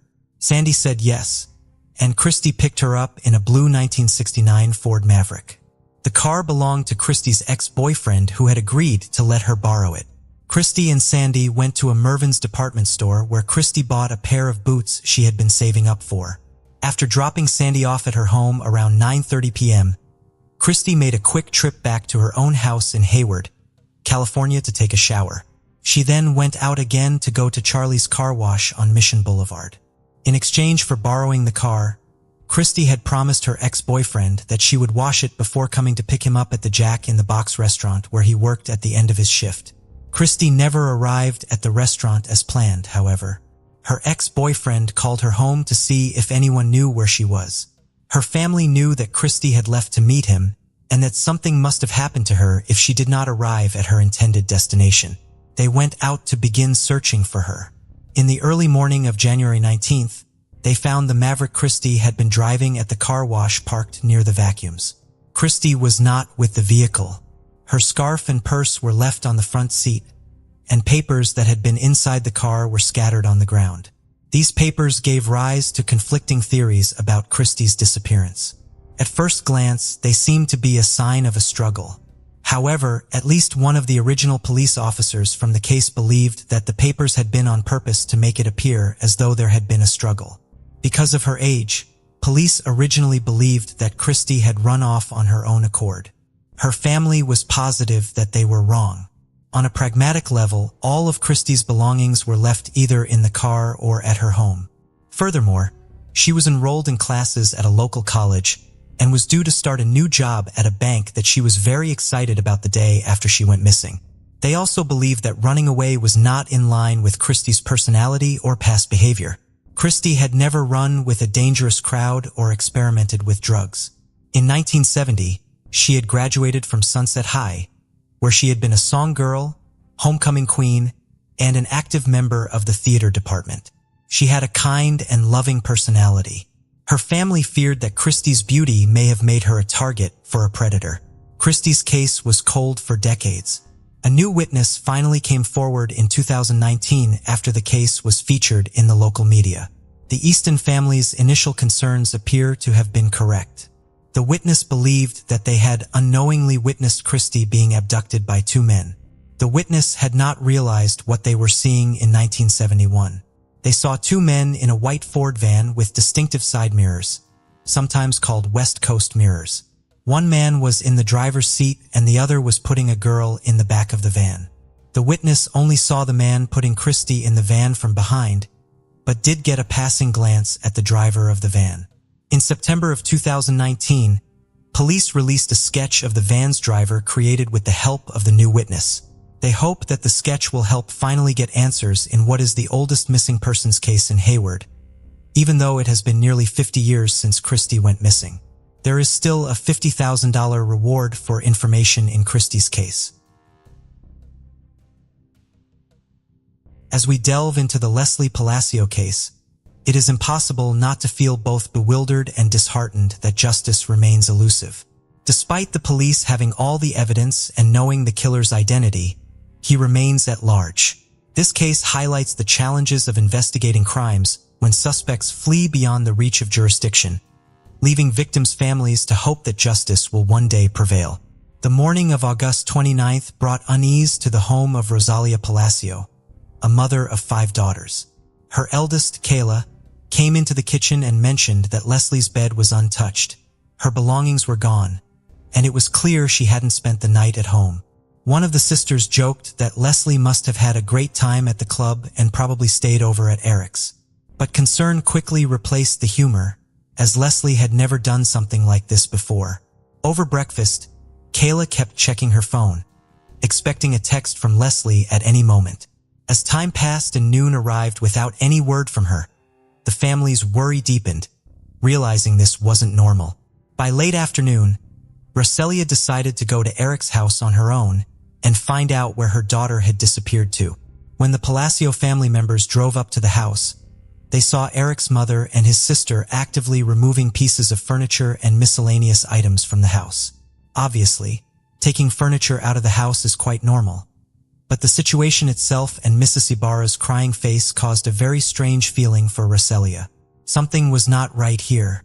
When asked where Leslie was and why Eric's phone was unavailable, Eric's mother and sister pretended that they didn't even know that the couple had spent the evening together. Rosalia once again clarified whether Leslie had slept over at their house that night because she knew from her daughter's messages that she was going to Eric's house.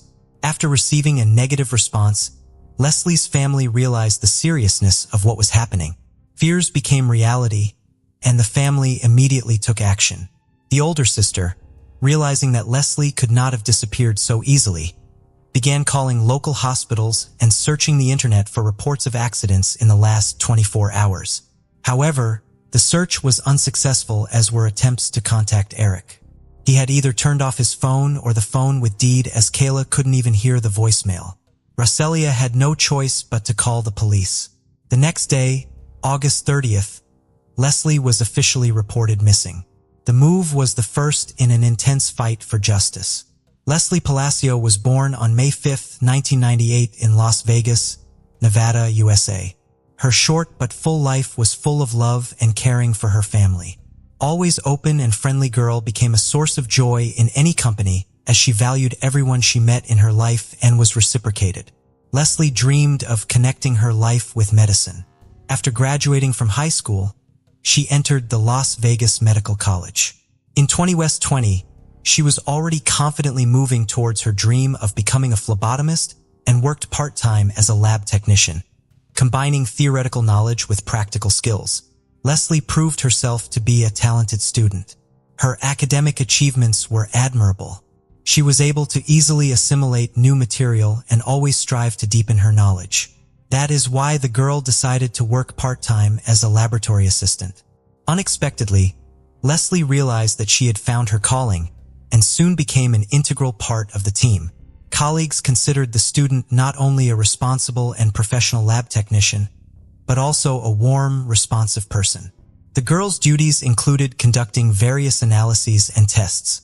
But for Leslie, this work was much more than just a fulfillment of duties. She saw her calling in the ability to make the process of taking tests as comfortable as possible for patients. Her caring and patience created an atmosphere of trust, and even those who were apprehensive about the procedure, that she now had a super ability to poke people. The young optimist's vitality was evident in her every action. By all accounts, Leslie had the unique potential to become a sought-after and valuable specialist in the field of medical laboratory diagnostics, and she would have, if not for a dramatic turn of events. Leslie has been used to helping and caring for everyone since childhood. As the second of 5 daughters, she took on the role of mother when Roselia Palacio worked as a hotel cleaner. Roselia recalled her daughter kicking her out of the kitchen when she tried to cook dinner after cleaning more than 15 hotel rooms in a shift. "Get some rest," Leslie gently urged her. Wanting to relieve her mother's burden after work, her daughter took it upon herself to prepare dinners and, in her characteristic easygoing manner, found cooking to be a source of inspiration. From then on, she always made sure her family members were very well fed. And even if she was away and couldn't make the family dinner herself, she always called home to make sure everyone had eaten. For Leslie, family came first, and she easily inspired her sisters with her energy and ideas. For example, even during the pandemic, Leslie didn't let sports disappear by organizing workouts in the backyard of the house. She taught her mother various exercises. And with her sisters, she danced daily in front of the mirror to music. Her love of experimenting with hair color and image turned it into a joint business plan with her older sister to open a boutique. the sisters began designing and sewing dresses at home in their own unique style. When the coronavirus pandemic happened and Roselia was laid off due to downsizing, Leslie suggested her mother start her own small cleaning company and assured her that she would definitely help her with the cleanings in her free time from work and school. "Mom will be fine soon. You'll see," she assured Roselia. At a family council, they came up with a name for the company, the Palacio Cleaning Service. At the time Leslie disappeared, her dreams were just beginning to be realized. Their family firm had landed its first contract. But on August 29, 2020, all of the Palacio family's plans and dreams came crashing down. At the end of August 2020, Leslie completed the lab assistant program, and the family firm also received a large order.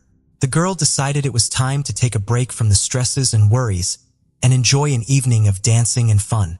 Especially the restrictions due to the pandemic were gradually being lifted, and Las Vegas began to come alive. Unfortunately, none of the friends wanted to keep Leslie company. Although people were beginning to let go of their fears and return to their normal lives, they still felt nervous and anxious at the prospect of being in a closed space with lots of people. Leslie didn't give up hope of convincing someone to have fun and posted a post on Instagram expressing her desire to spend the evening somewhere. Unexpectedly, she received a message from Eric Rangel Ibarra. Leslie and Eric's parents had been attending the same church for 14 years and occasionally social any other reciprocated. She was polite to him, however. On any other day, Leslie would have declined Eric's desire to keep her company, but not this time. She was eager to dilute her ordinary life with a fun evening. The whole day passed in anticipation and anticipation. And when none of Leslie's friends wanted to keep her company, she accepted Eric's polite and warm offer to reminisce about Las Vegas nightlife. Sharing a night out with Eric seemed like a better choice than going nowhere at all. Expecting a fun adventure, Leslie had no idea what horrible events awaited her. But she probably had a premonition of something, trying to rationalize to herself that there was no cause for concern. Anyway, Leslie agreed with her sister that she would send her regular messages, telling her exactly where she was. She also told Kayla in great detail where she was going and with whom and what places she might end up in. After a while, the older sister received a strange message. "Can you believe Eric is totally not going to drink this evening? Longhorn Hotel." And Leslie went to was the casino at the Longhorn Hotel. Police officers would later see on surveillance footage of the couple getting out of a white Ford F-250, owned by Eric at 0:31 a.m. on Ayuk 29 and entering the casino, then leaving a short time later at 1:56 a.m. The couple would then leave the casino. Leslie kept in contact with her sister, telling her what was going on. At 4:40 a.m., Leslie sent her sister another strange message. "I need to talk to you about something shitty." Kayla asked what happened, and according to her, a text box popped up as if Leslie had started to reply, but no answer ever came. That text message was the last of the girl's life. The morning of 29th came. Leslie still hadn't returned home. The more time passed, the more concerned the Palacio family members became. The certainty that Leslie had stayed the night at Eric's house was replaced by confusion, and the family went to a familiar house where they found a strange scene. Mrs. Ibarra and her daughter were taking out furniture, pretending that they had heard for the first time that Leslie and Eric had spent the evening together. In fact, Leslie's family arrived at Eric's house just in time. If they had arrived a few hours later, the investigation would have been significantly delayed. The police found traces of blood in the house, a mess in the bedroom, which suggests that Eric's mother and his sister spent the whole day, strangely enough, not to clean up the traces of the crime, but to pack things down to the pieces of furniture. The family was clearly not going on a picnic, but planning a long-term and thorough absence. Most likely, they had arranged to reunite with Eric and his father, Jose, in Mexico, where the two had traveled in order to escape justice. Upon seeing the Palacio family, Mrs. Ibarra probably realized that the chance to leave was gone, leaving evidence in the house that no one would take the time to clean up. Panicked, mother and daughter began to simply deny knowing about Leslie and Eric's evening together. It was this behavior that led to the suspicion that something irreparable had happened. Fortunately, the Las Vegas police took immediate action and sent out a billing inquiry intending to track Leslie's movements since the previous night. But unfortunately, it takes some time to get that data while the Palacios couldn't sit back and wait. The family started a campaign to spread the word about Leslie's disappearance. People responded and began actively sharing the information on social media. No one expected that there would be so many people who cared. Eric's mom especially didn't expect it. Detectives kept asking more and more questions. And on August 31st, Mrs. Ibarra went to the police station and filed a missing persons report for her husband and son. Mrs. Ibarra told police that her son, Eric, left home late in the evening on August 28th. And when he returned the next morning, he was acting strangely. She saw him walk out the door and never returned. The police noticed a strange circumstance. Not only was Leslie's disappearance began with the Las Vegas police involved. Detectives turned to the residents of the neighborhood with the hope of finding surveillance cameras that recorded something important. Luck smiled. It was discovered that just across the street from Jose Ibarra's home, there were surveillance cameras. In addition to the CCTV footage, police obtained billing data that allowed them to track Leslie's movements in the early morning hours of 29th. Detectives found that the couple went to the casino and afterward to a grill bar, which they reached around 2:15 a.m. Accidentally or not, Leslie's cell phone was left at the bar, and the records show that Leslie left the establishment around 5:50 a.m., which is quite early in the morning. At 6:05 a.m., neighborhood cameras captured Eric's car pulling up to the family home. The nature of his assistance to Leslie in getting out of the car and on the way to the house clearly indicated that the girl was heavily intoxicated. At 7:25 a.m., Eric and his father, Jose, are seen carrying Leslie's body out of the house, wrapped in a sheet and placing it in the trunk of the car. Eric then drives away while Jose hoses down the driveway to their house. These actions clearly indicated that Eric and Jose were not missing, but were fugitives from justice. After police saw the footage, a search warrant was obtained for Ibarra's home. As a result, detectives uncovered a lot of additional evidence showing that Leslie had not left the house voluntarily. The house had been cleaned with cleaning products in an unsuccessful attempt.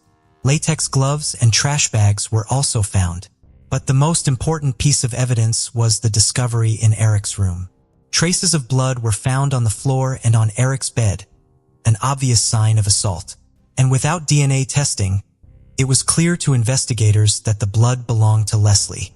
From that point on, Leslie Palacio was no longer missing, and investigators focused their efforts on finding her body.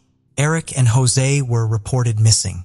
As investigators searched diligently for suspects, the shaken Palacio family made efforts as well.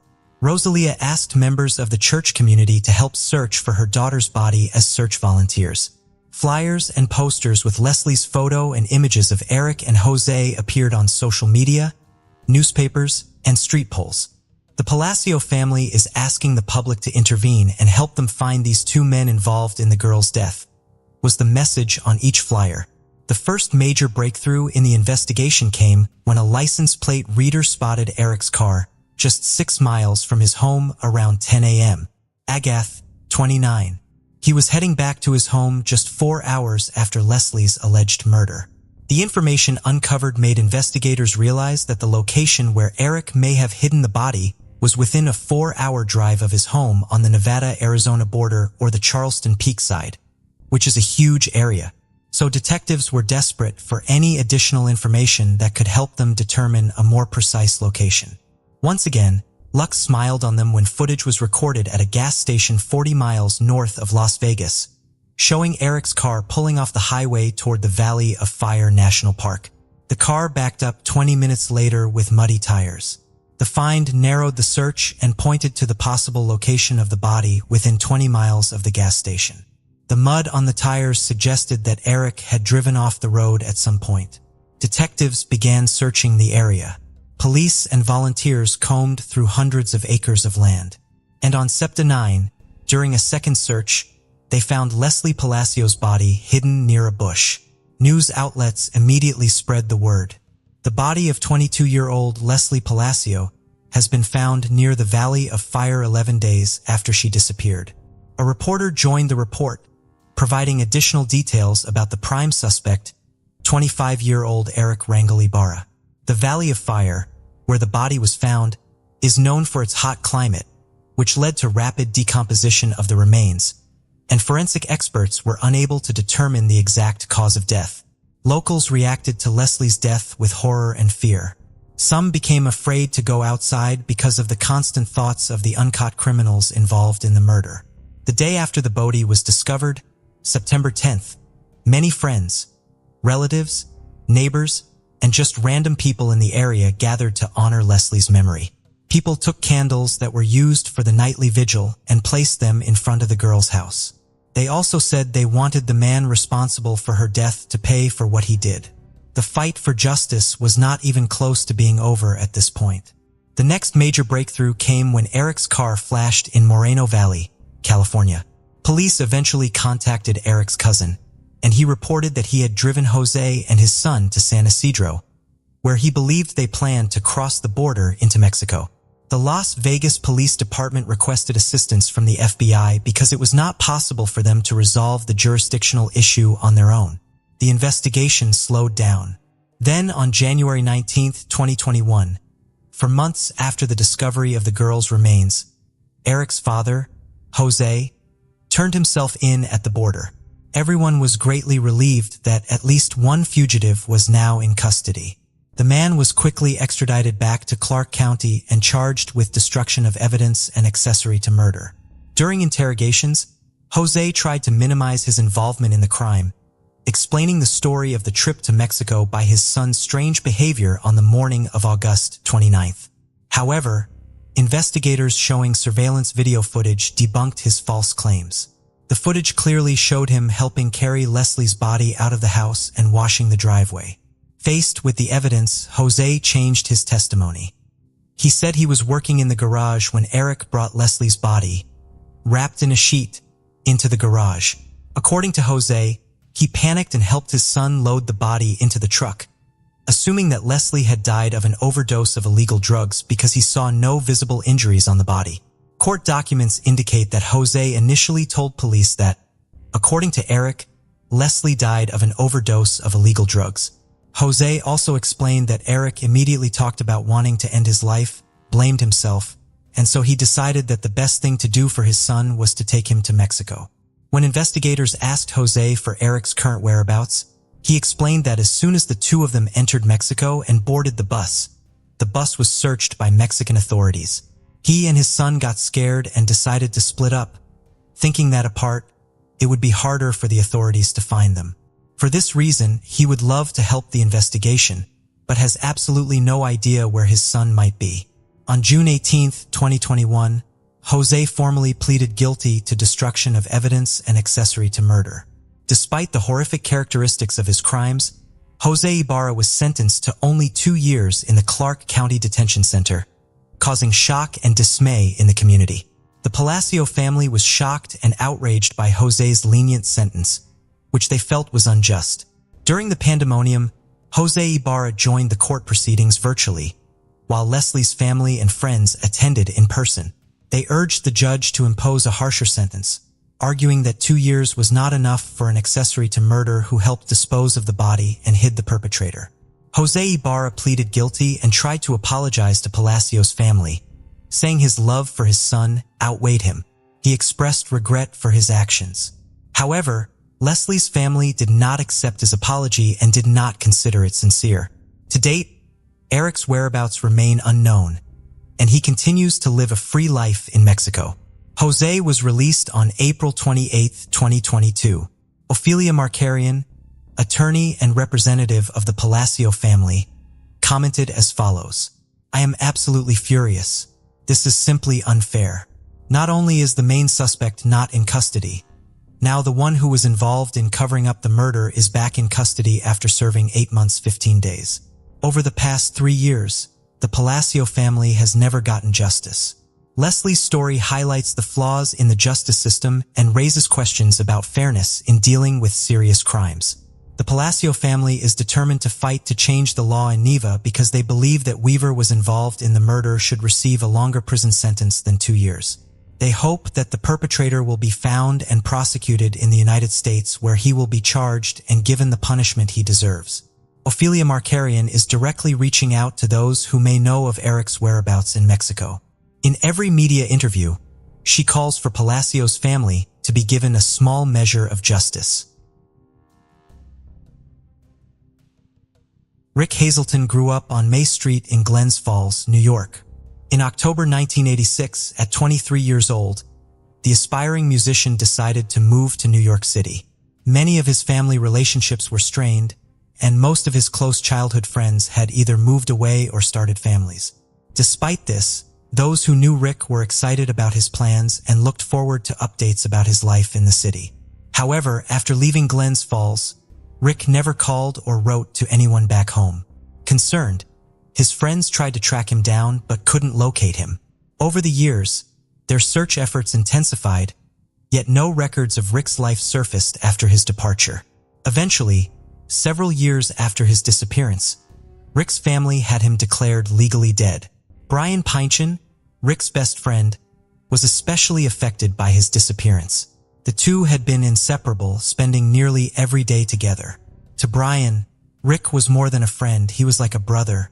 Brian went on to become a police officer in Fort Edward, New York, and retired after 25 years of service.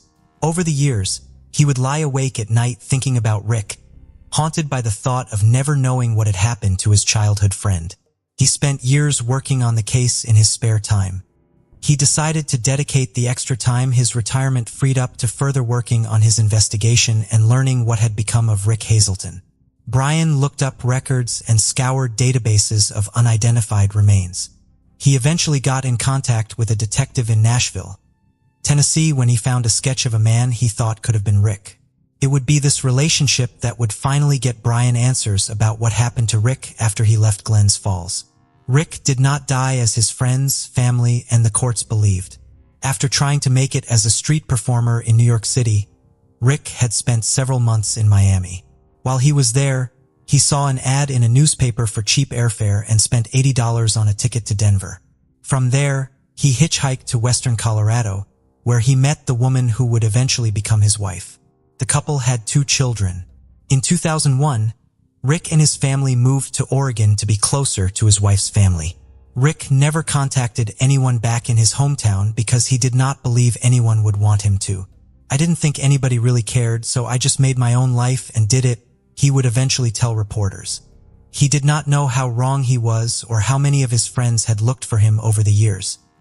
He did not understand that his abrupt disappearance from his loved ones' lives would result in an investigation that would ultimately end in him being declared legally dead, or the years of heartache it caused the people who loved him. That finally changed in August of 2019, when a missing persons case was opened in Nashville based on Brian's theory that Rick may have died there. Rick received a letter in the mail informing him that he was being investigated as a missing person. He at first thought the letter was a mistake, but then learned that there were still people back in Glens Falls who cared about him. Rick and Brian were able to exchange letters and then speak on the phone. Rick was able to save up enough money to travel back to New York State in November of 2019. He planned to spend several weeks with the various friends and family members he had not spoken with in 33 years and then celebrate Thanksgiving with them. On November 17th, he and a large group of childhood friends reunited at the playground where they all used to play together for a game of kickball. Brian Pynchon is very happy to have finally found his old friend and encourages others who are looking for a missing loved one to keep fighting for answers.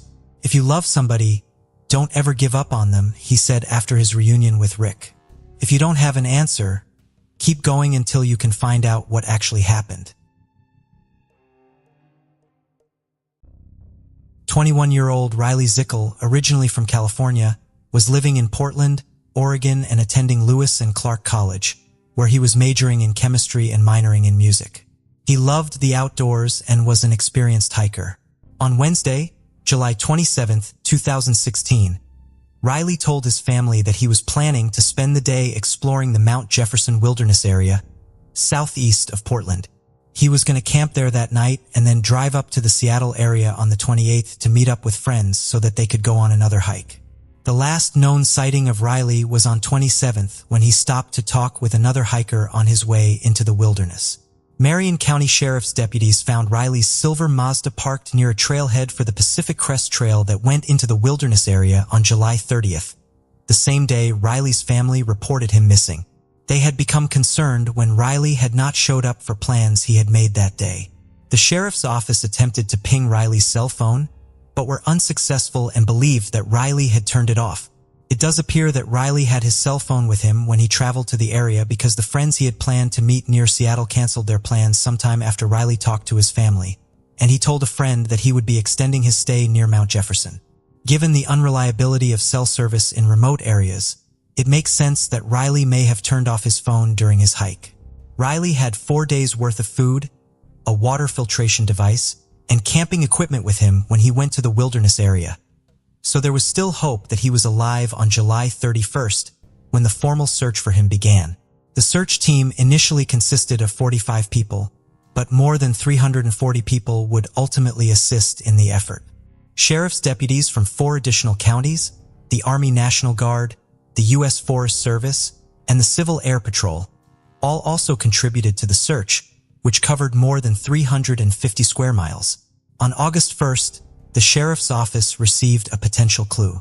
A hiker came forward with a photograph they had taken on July 29th. The photograph showed a man standing outside a tent at Sprague Lake.